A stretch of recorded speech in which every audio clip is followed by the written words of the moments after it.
Hello everyone, welcome to our channel. അപ്പോൾ ഇന്ന് മുതൽ നമ്മൾ ഇന്ത്യൻ ചരിത്രത്തിലെ മധ്യകാല ഇന്ത്യൻ ചരിത്രമാണ്, അതിൻ്റെ പാർട്ട് 1 ആണ് ഈ വീഡിയോ. ഓക്കെ, കഴിഞ്ഞ ക്ലാസ്സിൽ നമ്മൾ പൂർവ്വകാല ഇന്ത്യ ചരിത്രം അല്ലെങ്കിൽ മധ്യകാലത്തിന് മുമ്പുള്ള ഓൾഡ് ഇറ നമ്മൾ ഓൾറെഡി വേഗം ഇമ്പോർട്ടൻ്റ് ആയിട്ടുള്ള പോയിന്റ്സ് ഒക്കെ പറഞ്ഞ് നമ്മളൊരു 2-3 പാർട്ടിൽ കഴിഞ്ഞിട്ടുണ്ട്. ഇത് പാർട്ട് 1 ആണ്. ഈ മധ്യകാല ഇന്ത്യ ചരിത്രം മുതൽ നമ്മൾ അത്യാവശ്യം ഇമ്പോർട്ടൻ്റ് ആയിട്ട് പഠിക്കണം കേട്ടോ. കാരണം എന്തായാലും ഒരു സ്റ്റേറ്റ്മെൻറ്റ് ടൈപ്പ് ക്വസ്റ്റ്യനോ അല്ലെങ്കിൽ അല്ലാത്ത ക്വസ്റ്റ്യനോ നമ്മൾക്ക് എന്തായാലും മധ്യകാല ഇന്ത്യ ചരിത്രത്തിൽ നിന്നുണ്ടാവും. പ്രത്യേകിച്ച് ഈ മോണ്യുമെൻറ്റ്സ് ഉണ്ടല്ലോ, പല പല കാര്യങ്ങളും ഇവർ ഉണ്ടാക്കിയിട്ടുണ്ട്. സുൽത്താനേറ്റിൻ്റെ ആൾക്കാരും രാജാക്കന്മാരും അതുപോലെ തന്നെ മുഗളന്മാരും ഒക്കെ കുറേ കാര്യങ്ങൾ ഉണ്ടാക്കിയിട്ടുണ്ട്. അവർക്ക് പല പല സവിശേഷതകളുണ്ട്. അവർ കൊണ്ടുവന്ന ചില നിയമങ്ങളുണ്ട്. അതൊക്കെ ഏത് രാജാവാ ചെയ്തേ, അല്ലെങ്കിൽ ഏത് രാജാവല്ല ചെയ്തേ, അല്ലെങ്കിൽ ഏത് കാലഘട്ടത്തിൽ പെടുന്നു എന്നൊക്കെ ചോദിച്ചിട്ടൊക്കെ ഒരുപാട് ചോദ്യങ്ങൾ എല്ലാ ക്വസ്റ്റ്യൻ പേപ്പറിലും ഉണ്ടാവാറുണ്ട്. പ്രിലിംസിലും മെയിൻസിലും ഒക്കെ ഉണ്ടാവാറുണ്ട്. അപ്പം ഞാനിതിൽ അറ്റൻഡ് ചെയ്ത എല്ലാ എക്സാമുകളിലും ഈ മധ്യകാല ഇന്ത്യ ചരിത്രത്തിൽ നിന്ന് ഒരു ചോദ്യമെങ്കിലും ഉണ്ടാവാറുണ്ട്. പ്രധാനപ്പെട്ട ചോദ്യങ്ങളൊക്കെ എന്തായാലും ബ്രിട്ടീഷ് ഇന്ത്യ ചരിത്രത്തെക്കുറിച്ചും അല്ലെങ്കിൽ മോഡേൺ ഇന്ത്യ ചരിത്രത്തെക്കുറിച്ചും അല്ലെങ്കിൽ കണ്ടംപററി ആയിട്ടുള്ള കുറേ കാര്യങ്ങളൊക്കെയാണ് ചോദിക്കുക. എങ്കിൽ പോലും ഈ ഒരു പോയിന്റ് സ്റ്റേറ്റ്മെൻറ്റ് ടൈപ്പായിട്ട് ഈ ഒരു കാലഘട്ടത്തിൽ നിന്ന് 1-2 ചോദ്യങ്ങളൊക്കെ ഉണ്ടാവാറുണ്ട്. അപ്പോൾ ഇമ്പോർട്ടൻ്റ് ആയിട്ടുള്ള കാര്യങ്ങൾ നമ്മൾ പഠിച്ചേ മതിയാവുള്ളൂ. അപ്പോൾ നമുക്ക് സമയം കളയേണ്ട, തീർച്ചയായിട്ടും നമുക്ക് പഠിച്ചു തുടങ്ങാം മധ്യകാല ഇന്ത്യ ചരിത്രം. അപ്പോൾ ഇതിക്ക് മുന്നേ ഓടിച്ചെങ്കിലും നിങ്ങൾ പോയിട്ട് ആ പുരാതന ഇന്ത്യ ചരിത്രത്തെക്കുറിച്ചൊന്ന് കേട്ടിട്ട് വരണം കേട്ടോ. അപ്പോൾ അതിൻ്റെ ലിങ്കൊക്കെ ഒരു പ്ലേലിസ്റ്റ് നമ്മൾ തയ്യാറാക്കിയിട്ടുണ്ട്. അതിൻ്റെ ലിങ്ക് ഡിസ്ക്രിപ്ഷൻ ബോക്സിൽ ഉണ്ടാവും. അപ്പോൾ നമ്മൾ പബ്ലിഷ് ചെയ്യുമ്പോൾ തന്നെ ഇതുപോലെ വീഡിയോകൾ കിട്ടാനായിട്ട് നിങ്ങളൊന്ന് സബ്സ്ക്രൈബ് ചെയ്തിടുക, ലൈക്ക് ചെയ്യുക, ഷെയർ ചെയ്യുക, കൂട്ടുകാർക്കൊക്കെ ഒന്ന് ഷെയർ ചെയ്ത് കൊടുക്കുക കേട്ടോ. ഓക്കെ, അപ്പോൾ നമുക്ക് തുടങ്ങാം. ശരി, മധ്യകാല ഇന്ത്യ ചരിത്രം ആരംഭിക്കുന്നത് അലക്സാണ്ടറുടെ ആക്രമണം വഴിയാണ്. ഓക്കെ, അതോടുകൂടിയാണ് തുടങ്ങുന്നത്. മാസിഡോണിയയിലെ രാജാവായിരുന്നു ആര്? അലക്സാണ്ടർ. അദ്ദേഹം സ്ഥാപിച്ച നഗരമാണ് അലക്സാണ്ടർ. ഓക്കെ, വിശ്വവിജയം നേടണമെന്ന ആഗ്രഹത്തോടെ, ഇതൊന്നും ഇമ്പോർട്ടൻ്റ് അല്ല കേട്ടോ, ഈ അലക്സാണ്ടറിനെ കുറിച്ചുള്ള ഈ പോയിന്റൊക്കെ ചുമ്മാ പറഞ്ഞു എന്നുള്ളൂ. വിശ്വവിജയം നേടണമെന്ന ആഗ്രഹത്തോടെ, അത് ലോകത്തുള്ള സകല സ്ഥലവും വെട്ടിപ്പിടിക്കണം എന്നുള്ള ആഗ്രഹത്തോടെ അലക്സാണ്ടർ ഏഷ്യ മൈനറും ഇറാഖും ഇറാനും ആക്രമിച്ച് ഇറാനിൽ നിന്ന് അദ്ദേഹം ഇന്ത്യയിലേക്ക് മുന്നേറുകയാണ്. അപ്പോൾ ഇന്ത്യയിലെ അപാരമായ സമ്പത്തിനെ കുറിച്ച് നമുക്കറിയാം. അന്ന് ഇന്ത്യ എന്ന് പറഞ്ഞാൽ വളരെ സമ്പന്നമാണ്. ഇന്ത്യയിലെ ഇവിടെയുള്ള എല്ലാവരും ഒരുപോലെ സമ്പന്നരൊന്നുമല്ല. പകുതി മുക്കാൽ ജനങ്ങൾ ദാരിദ്ര്യത്തിൽ തന്നെ ജീവിക്കുന്നു, അല്ലെങ്കിൽ അവർ അധസ്ഥിതരായിട്ട് എങ്കിലും ഇന്ത്യ എന്ന് പറയുന്ന രാജ്യം വളരെയധികം റിസോഴ്സസുകളാൽ, ഇവിടെ കുറേ റിസോഴ്സസ് ഉണ്ട്. ഗോൾഡ് ഉണ്ട്, അല്ലെങ്കിൽ അങ്ങനെയുള്ള കാര്യങ്ങളുണ്ട്. വളരെ സമ്പുഷ്ടിയുള്ളൊരു ഭൂമിയാണ് നമുക്കുള്ളത്, അല്ലെങ്കിൽ ഒരുപാട് റിസോഴ്സസ് ഉണ്ട്, സമ്പത്തുണ്ട്. അങ്ങനെയുള്ളൊരു രാജ്യത്തെക്കുറിച്ച് അലക്സാണ്ടറിന് എന്തെന്ന് പറയുക, തീർച്ചയായിട്ടും കേട്ടിട്ടുണ്ടാവും. അതുപോലെ തന്നെ അതിനെ കീഴടക്കണമെന്ന് ആഗ്രഹമുണ്ടാവും. അപ്പോൾ നമ്മുടെ അപാരമായ സമ്പത്തിനെ കുറിച്ചും ജനങ്ങളുടെ വിചിത്രമായ ആചാരങ്ങളെക്കുറിച്ചും സ്വഭാവരീതികളെയും കുറിച്ച് ഹെറഡോട്ടസും മറ്റും എഴുതിയത് ഇന്ത്യയിലേക്ക് വരാനാണ് അലക്സാണ്ടർ ഇങ്ങനെ പ്രോത്സാഹിപ്പിച്ചു. തൻ്റെ ഗുരുവായ അരിസ്റ്റോട്ടിലിൽ നിന്ന് ഭൂമിശാസ്ത്രപരമായ അന്വേഷണ കൗതുകവും ഭൗതിക ചരിത്രത്തോടുള്ള അഭിനിവേശം അലക്സാണ്ടർ വളർത്തിയെടുത്തു. അപ്പോൾ അലക്സാണ്ടറിൻ്റെ ഗുരുവായിരുന്നു അരിസ്റ്റോട്ടിൽ ഈ ഭൂമിശാസ്ത്രപരമായിട്ട് പറഞ്ഞ കാര്യങ്ങളും ഭൗതിക ചരിത്രത്തോടുള്ള കാര്യങ്ങളും പിന്നെ ഹെറഡോട്ടസിൻ്റെ പല പല വിവരണങ്ങളും ഇന്ത്യയെക്കുറിച്ചുള്ള വിവരണങ്ങളും ഒക്കെ അലക്സാണ്ടറിനെ ഇങ്ങനെ അങ്ങോട്ട് ഇന്ത്യയിലേക്ക് വന്ന് ഇന്ത്യ ആക്രമിച്ച് കീഴടക്കണം എന്നുള്ള ഒരു പൂതി അങ്ങോട്ട് വളർത്താണ്. ഭാരതത്തിലെ അന്നത്തെ സ്ഥിതിഗതികൾ അദ്ദേഹത്തിൻ്റെ പദ്ധതികൾക്ക് അനുകൂലവുമായിരുന്നു. എന്താ കാരണം? ഇന്ത്യ എന്ന് പറയുന്ന ഈ ഒരു ഉപഭൂഖണ്ഡം ഇങ്ങനെ വിഘടിച്ച് പല രാജാക്കന്മാരും അങ്ങോട്ടും ഇങ്ങോട്ടും തമ്മിൽ തല്ലിയും യുദ്ധമൊക്കെ ആയിട്ട് കൊച്ചു നാട്ടുരാജ്യങ്ങളും വലിയ സാമ്രാജ്യങ്ങളും ഒക്കെ ആയിട്ട് അങ്ങ് കിടക്കുകയാണ്. അതുകൊണ്ട് തന്നെ ഭാരതത്തിലെ അന്നത്തെ സ്ഥിതിഗതി അദ്ദേഹത്തിൻ്റെ പദ്ധതികൾക്ക് അനുകൂലമായിരുന്നു. തക്ഷശിലയിലെ രാജാവായ അംബിയും ഛലം ചിനാബ് നദികൾക്കിടയിലുള്ള പ്രദേശത്തെ പോറസും അക്കാലത്തെ 2 പ്രധാന രാജാക്കന്മാരായിരുന്നു. അപ്പോൾ അലക്സാണ്ടർ ഇങ്ങനെ കടന്ന് നമ്മുടെ നാട്ടിലേക്ക് വരുമ്പോൾ അലക്സാണ്ടർക്ക് കീഴടക്കേണ്ട പ്രധാന ഒരു രാജാവാണ് തക്ഷശിലയിലെ രാജാവായ അംബി. ഛലം ചിനാബ് നദികൾക്കിടയിലുള്ള പോറസ്, ഇവർ 2 പേരും എന്ത് ചെയ്യണം? കീഴടക്കിയിട്ട് വേണം അലക്സാണ്ടർക്ക് ഇന്ത്യയിലേക്ക് പ്രവേശിക്കാനായിട്ട്. ഓക്കെ, എന്നിട്ട് തുടർന്ന് സംഭവിക്കണേ? പോറസിനെയാണ് അലക്സാണ്ടർ ഇന്ത്യയിൽ വെച്ച് തോൽപ്പിച്ചത്. തക്ഷശിലയിലെ അംബിയാണ് അലക്സാണ്ടർ ഇന്ത്യയിലേക്ക് ക്ഷണിച്ച ഭരണാധികാരി. നോക്കൂ, പോറസിനെ എന്ത് ചെയ്തു? അലക്സാണ്ടർ ഇന്ത്യയിൽ വെച്ച് തോൽപ്പിച്ചു. എന്നാൽ തക്ഷശിലയിലെ അംബി എന്ന രാജാവ് എന്ത് ചെയ്തു? അലക്സാണ്ടറിനെ ഇന്ത്യയിലേക്ക് ക്ഷണിച്ചു. അപ്പോൾ ഹൈഡസ്പസ് BC 326 യുദ്ധത്തിലാണ് അലക്സാണ്ടർ പോറസിനെ പരാജയപ്പെടുത്തിയത്. അത്രയ്ക്ക് ഇമ്പോർട്ടൻ്റ് ഒന്നുമില്ല, പേരുകളൊന്ന് ആലോചിച്ചിരിക്കുക. ഓക്കെ.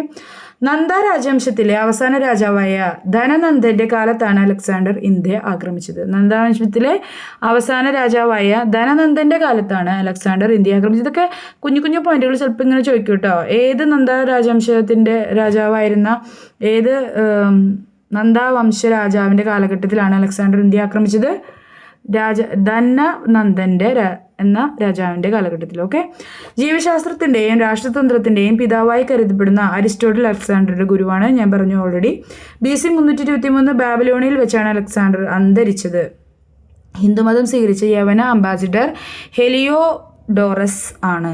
ഹിന്ദുമതം സ്വീകരിച്ച യവന അംബാസിഡർ ഹെലിയോഡോറസ്. അതായത് ഈ കീഴ്പ്പെടുത്തിയ സ്ഥലങ്ങളൊക്കെ എങ്ങനെയാ, അവിടെ ഒരു ഗവർണറെയോ അംബാസിഡറെയോ ഒക്കെ ആക്കിയിട്ട് അങ്ങ് പോവുകയാണ് ചെയ്യുക. തിരിച്ച് അവനവൻ്റെ രാജ്യത്തേക്ക് പോവുകയാണ് ചെയ്യുക.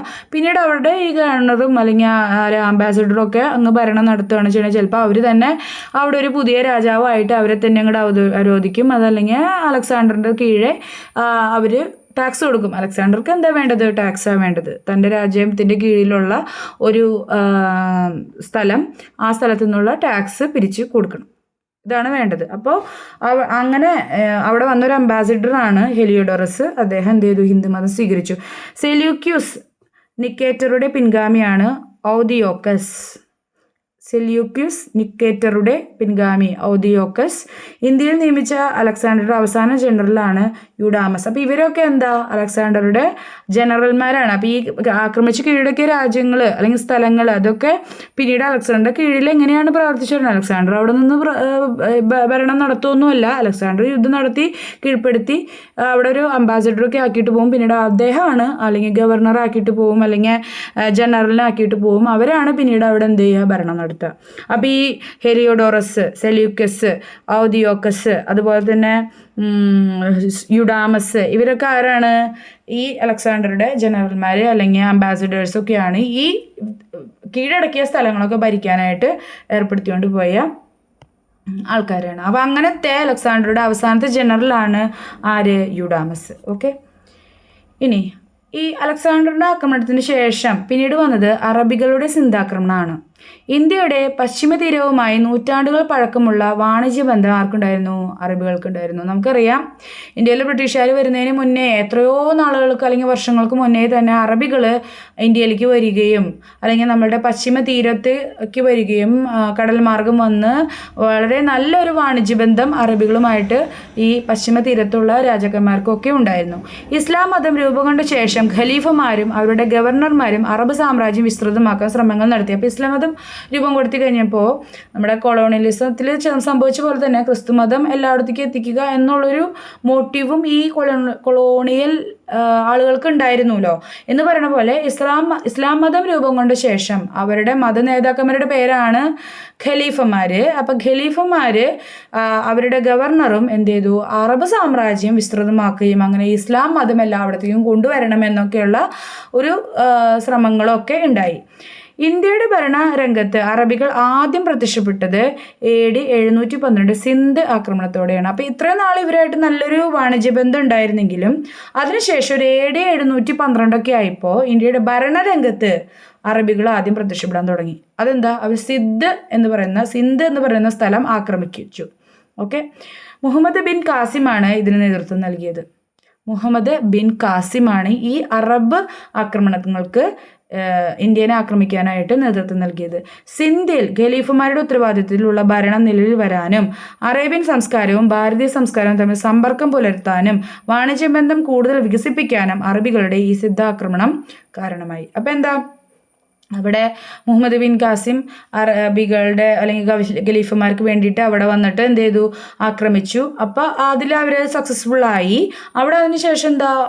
തീർച്ചയായും നമ്മളെ ഭരിക്കുന്ന ആൾക്കാരുടെ ഭാഷ, സംസ്കാരം, അവരുടെ മൂല്യങ്ങളൊക്കെ നമ്മളും കുറച്ച് ഇൻവാൽവ് ചെയ്യും അല്ലെങ്കിൽ നമ്മൾ ഇൻഫ്ലുവൻസ്ഡ് ആവും. എന്ന് പറയുന്ന പോലെ തന്നെ ഖലീഫമാരുടെ ഒരു സംസ്കാരം, അതായത് അറേബ്യൻ സംസ്കാരവും ഭാരതീയ സംസ്കാരമൊക്കെ അവിടെ ഇങ്ങനെ കൂടിക്കലരാനും അങ്ങനെ കുറച്ചും കൂടി അറബികൾക്ക് കൂടുതൽ നല്ല രീതിയിലുള്ള ഒരു വാണിജ്യ ബന്ധം അല്ലെങ്കിൽ കൂടുതൽ അറബികളുടെ ഒരു വാണിജ്യ സംഭവങ്ങളൊക്കെ കുറച്ചും കൂടിയും ഫ്ലെക്സിബിൾ ആവാനും ഒക്കെ എന്തായി ഇവിടെ കാരണമായി ഈ സിദ്ധാക്രമണം. അതുകൊണ്ട് തന്നെ ഇന്ത്യൻ ചരിത്രത്തിലൊരു പ്രധാനപ്പെട്ട, നമ്മുടെ മധ്യകാല ചരിത്രത്തിലെ ഒരു പ്രധാനപ്പെട്ട ഒരു കാര്യമാണ്.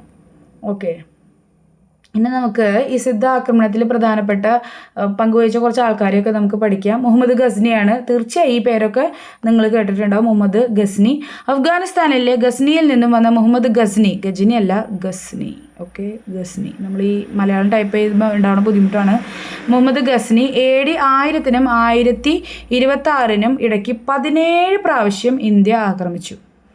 ഓക്കെ, AD 1025 മുഹമ്മദ് ഗസ്നി ഗുജറാത്തിലെ സോമനാഥ് ക്ഷേത്രം ആക്രമിച്ചു. ഇത് ചോദിക്കാറുണ്ട്, സോമനാഥ് ക്ഷേത്രം ആക്രമിച്ച വ്യക്തി ആരാണ്? AD 1025 മുഹമ്മദ് ഗസ്നിയാണ് ഗുജറാത്തിലെ സോമനാഥ് ക്ഷേത്രം ആക്രമിച്ചത്. ഇന്നും ഇതിങ്ങനെ മുസ്ലിങ്ങൾ വന്ന് ഹിന്ദുമതം ആക്രമിച്ചു എന്നുള്ള രീതിയിലൊക്കെ ഇന്നും പറഞ്ഞ് എന്താ പറയുക, നമ്മൾ ഇവിടെ ആൾക്കാർ സംസാരിക്കുന്നതായിട്ടും ചരിത്രം അങ്ങനെ എന്താ പറയുക മാറ്റി നറേറ്റ് ചെയ്യുന്നതായിട്ടൊക്കെ നമുക്ക് മാറ്റമല്ല. അദ്ദേഹം തീർച്ചയായും മുസ്ലിം ആയിരുന്നു, ഇത് ഹിന്ദു ക്ഷേത്രമാണ് എങ്കിൽ പോലും അതിന് ആ രീതിയിൽ മതത്തിൻ്റെ ഒരു ബാക്ക്ഗ്രൗണ്ടിൽ നിന്ന് മാത്രം കാണുന്ന രീതിയിലൊക്കെ നമ്മൾ പല നറേഷൻസും കേൾക്കാറുണ്ട്. അപ്പോൾ ഷാനാമയുടെ കർത്താവായ ഫിർദൌസി ഇദ്ദേഹത്തിൻ്റെ കൊട്ടാരം കവിയായി. ഇത് ഇമ്പോർട്ടൻ്റ് ആണ്. ഷാനാമ എഴുതിയത് ഫിർദൌസിയാണ്. അദ്ദേഹം മുഹമ്മദ് ഗസ്നിയുടെ കൊട്ടാരം കവി ആയിരുന്നു. മുഹമ്മദ് ഗസ്നി ആദ്യമായി ഇന്ത്യ ആക്രമിച്ചത് AD 1001-ലാണ്. ഷാനാമ ഏത് ഭാഷയിൽ രചിക്കപ്പെട്ടു? പേർഷ്യൻ ഭാഷയിലാണ്. ഓഫ് കോഴ്സ് അത് എഴുതിയിരിക്കുന്നത് ഒരു അറബിയാണ്, അപ്പോൾ തീർച്ചയായത് പേർഷ്യൻ ഭാഷയിലായിരിക്കും. മുഹമ്മദ് ഗസ്നിയുടെ പിതാവ് സാബുക്തിജീൻ കിതാബ് ഉൽ ഹിന്ദ് രചിച്ചത് അൽ ബറൂണി. ഇത് ഇമ്പോർട്ടൻ്റ് ആണ്. കിതാബ് ഉൽ ഹിന്ദ്, ഇങ്ങനെ ചോദ്യങ്ങളാണ് വരിക. ഷാനാമ രചിച്ചതാരാണ്? ആരാ രചിച്ചേ?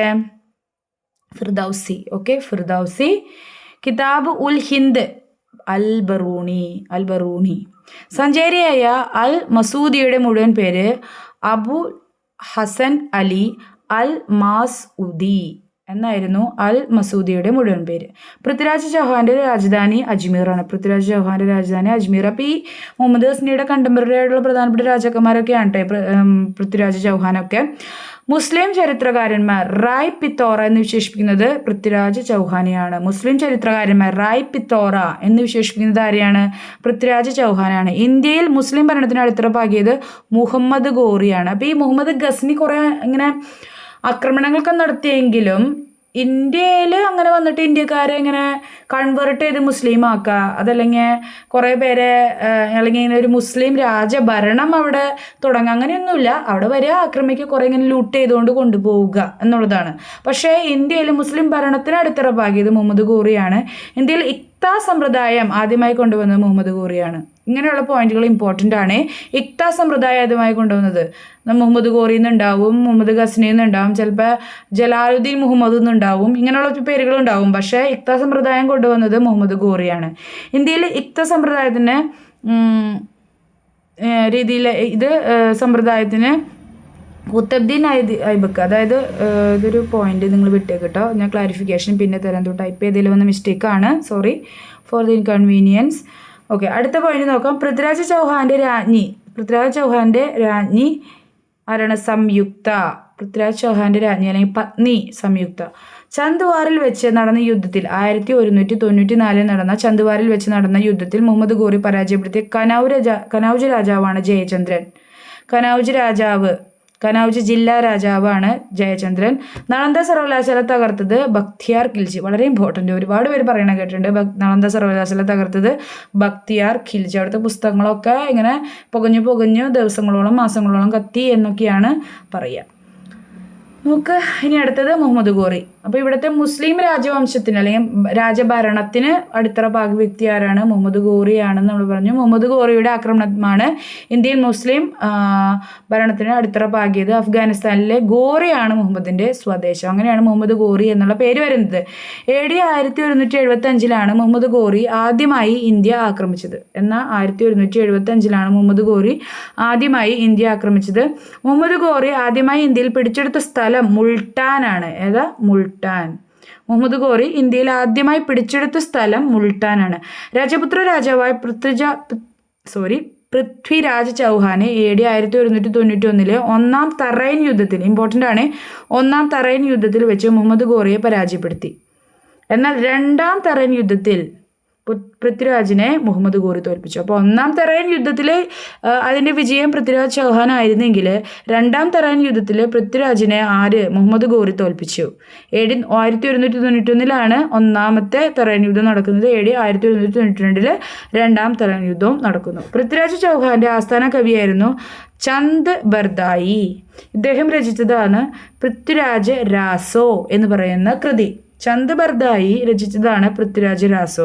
അതായത് അദ്ദേഹം പൃഥ്വിരാജ് ചൗഹാന്റെ ആസ്ഥാന കവിയായിരുന്നു. ഇന്ത്യയിൽ മുസ്ലിം ഭരണം സ്ഥാപിക്കുന്നതിന് മുമ്പ് ഭരിച്ചിരുന്ന അവസാന ഹിന്ദു രാജാവാണ് പൃഥ്വിരാജ് ചൗഹാൻ. ഓക്കെ, ഇന്ത്യയിൽ മുസ്ലിം ഭരണം സ്ഥാപിക്കുന്നതിന് തൊട്ട് മുന്നായിട്ട് ഭരിച്ചിരുന്ന അവസാന ഹിന്ദു രാജാവാണ് പൃഥ്വിരാജ് ചൗഹാൻ. ഓക്കെ, നോക്കൂ. അപ്പോൾ അത്രയേ ഉള്ളൂ ഇന്നത്തെ ക്ലാസ്. അധികം ലെങ്ത് ഒന്നുമില്ല, 15 മിനിറ്റൊക്കെ ആയിട്ടുള്ളൂ. അപ്പോൾ തീർച്ചയായും നിങ്ങൾ ക്ലാസ് 1-2 വട്ടമൊക്കെ കാണുക. ഇനി ഈ ഒരു ക്ലാസ് മുതൽ വളരെ ഇമ്പോർട്ടൻ്റ് ആയിട്ട് തന്നെ വളരെ ശ്രദ്ധയോടുകൂടെ തന്നെ നിങ്ങൾ ഇന്ത്യൻ ചരിത്രം പഠിക്കാനായിട്ട് ശ്രമിക്കുക. കാരണം ഈ വർക്ക് എഴുതിയതാര്, ആ വർക്ക് എഴുതിയതാര്, അദ്ദേഹം ഏത് കാലഘട്ടത്തിലായിരുന്നു, ഇത് ഇന്ന മോണ്യുമെൻ്റ് സ്ഥാപിച്ചത് ആരാണ്, നമ്മൾക്ക് ഇങ്ങനെ ഒരു തോന്നലുണ്ടാവും. ഈ പേരൊക്കെ കേൾക്കുമ്പോൾ ഇന്ന ആളായിരിക്കും എന്നൊക്കെ തോന്നും. പക്ഷെ അങ്ങനെ ആവണമെന്നില്ല. അങ്ങനത്തെ ഗസ്സുകൾ പലപ്പോഴും ഹിസ്റ്ററിയിൽ നമ്മൾ ഒരു മാർക്ക് കളയാനേ ഗുണമുണ്ടാവുള്ളൂ. അതുകൊണ്ട് തന്നെ ഇമ്പോർട്ടൻ്റ് ആയിട്ടുള്ള പോയിന്റുകളൊക്കെ എഴുതി വെച്ച് തന്നെ നിങ്ങൾ പഠിക്കണം. അതായത് നിങ്ങൾ ഫോണിലോ കമ്പ്യൂട്ടറിലോ എവിടെയാണ് കേൾക്കണമെന്ന് വെച്ചാൽ അതിന് മുമ്പിൽ ഇരുന്ന് ഒരു ബുക്കിൽ നോട്ട്സ് എഴുതി പലവട്ടം വായിച്ച് പഠിക്കുന്ന എന്ന് തന്നെയാണ്. അതാണ് പ്രോപ്പർ രീതി. എന്നാലും സാധിക്കില്ലല്ലോ, എല്ലാവർക്കും സാധിക്കില്ല. അപ്പോൾ അത് കേൾക്കുന്ന ആൾക്കാർ വളരെ ശ്രദ്ധയോടെ കേൾക്കാനും വായിക്കുന്ന ആൾക്കാർ ഓരോ പോയിന്റും 2-3 വട്ടമൊക്കെ വായിക്കാനൊക്കെ ശ്രമിക്കുക. അപ്പോൾ അടുത്ത ക്ലാസ്സിൽ കാണാം, പാർട്ട് 2 ആയിട്ട്. അതുവരെ Tata, bye bye, thank you.